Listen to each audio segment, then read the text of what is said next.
الحمدللہ والصلاة والسلام علی رسول اللہ وعلی آلہ وصحبہ اجمعین، اما بعد، اعوذ باللہ من الشیطان الرجیم، بسم اللہ الرحمن الرحیم، ومن احسن قولا ممن دعا الی اللہ وعمل صالحا وقال انی من المسلمین، رب اشرح لی صدری ویسر لی امری واحلل عقدۃ من لسانی یفقہوا قولی۔ میرے محترم مشائخ، میرے محترم بزرگوں اور میرے بھائیوں، السلام علیکم ورحمۃ اللہ وبرکاتہ۔ مجھے بےحد خوشی ہو رہی ہے کہ 33 سال بعد میں نہ ہی پاکستان میں واپس آیا ہوں، خصوصاً لاہور میں، اور وہ بھی قرآن اکیڈمی میں پھر سے 33 سال بعد میں نے قدم رکھا ہوں۔ ماشاءاللہ مجھے کافی ماشاءاللہ بےحد خوشی محسوس ہو رہی ہے، لیکن ساتھ ساتھ ڈاکٹر اسرار احمد صاحب رحمہ اللہ کمی بھی محسوس ہو رہی ہے۔ اور اکثر جب میں پاکستانیوں سے، جتنے پاکستانی سے ملاقات کرتا ہوں تو اکثر کہتے ہیں کہ جب ڈاکٹر اسرار احمد صاحب زندہ تھے تو ہم نے ان کی اتنی قدر نہیں کی جتنے کرنا چاہیے، لیکن ابھی جو وہ کہتے ہیں تقریر میں، ابھی ہمیں احساس ہوتا ہے۔ اور جیسے کہ آپ جانتے ہوں گے کہ میں شیخ احمد دیدہ صاحب سے متاثر ہو کے جب میڈیکل کالج میں تھا 1987 دسمبر میں ان سے ملاقات کی، اور تقریباً 3.5 سال بعد میں ڈاکٹر اسرار احمد صاحب سے ملاقات کی۔ یہ دونوں شخص تھے جو مجھے متاثر کیے، اور ان کے وجہ سے میں ڈاکٹر آف باڈی سے ڈاکٹر آف سول بنا، جسم کے ڈاکٹر سے روح کا ڈاکٹر۔ جب دیدہ صاحب سے متاثر ہوا میں، تو اس کے بعد میں اسلامک ویڈیو کیسٹس باقر جتنے باقی مقررین تھے ان کی سننے لگا، اور اکثر انگریزی میں سنتا تھا۔ واحد اردو تقریر اگر سنتا تھا تو ڈاکٹر اسرار احمد صاحب، کیونکہ مجھے شوق تھا ویڈیو کیسٹ کلیکٹ کرنے کا۔ تو جب میں امریکہ گیا تھا اور باقی دیگر ممالک، تو وہاں مجھے ڈاکٹر صاحب کی کیسٹ ملے، اور اس کے بعد اگر میں اردو میں میرے لحاظ سے ان کے علاوہ میں کسی اور کی ویڈیو کیسٹ نہیں دیکھا۔ میں تھوڑا چند منٹ ہو سکتا ہے۔ ڈاکٹر اسرار احمد صاحب کی اردو فصیح تھی، لیکن پھر بھی دل کو چھوتی تھی، اور میرا شوق رہا جب میں دیدہ صاحب سے متاثر ہوا، ایک شوق تھا کہ جتنے بھی علماء ہیں ان سے ملاقات کروں۔ تو شوق نے مجھے 1951 میں پاکستان لے گیا، اور 1991 میں قرآن اکیڈمی آیا اور ڈاکٹر اسرار احمد صاحب سے ملا۔ اور جب انہوں نے مجھے پوچھا بیٹا آپ پاکستان کیوں آئے، تو میں نے کہا کہ یہاں اسلامک ادارے ہے، آپ سے ملنے آیا، اور اسلامک ادارے کو دیکھنے کے لیے آیا۔ تو انہوں نے کہا پاکستان میں ادارے تو بہت ملیں گے لیکن اسلام نہیں ملے گا۔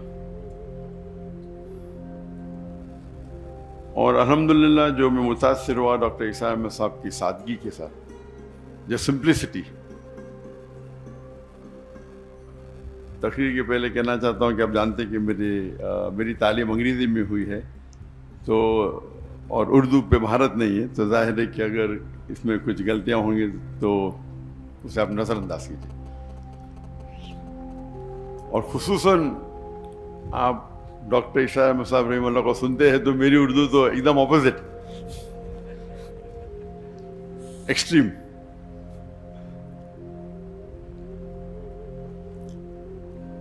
تو جب یہاں ان سے ملاقات کی، گفتگو تو کئی ہوئی، لیکن سب سے جو اہم مدعا تھا، انہوں نے پوچھا کہ، اور میں MBBS سے فارغ ہوا تھا اور میں انٹرنشپ کر رہا تھا۔ انٹرنشپ کرنا ضروری 1 سال کے لیے، 4.5 سال کی پڑھائی ہوتی ہے،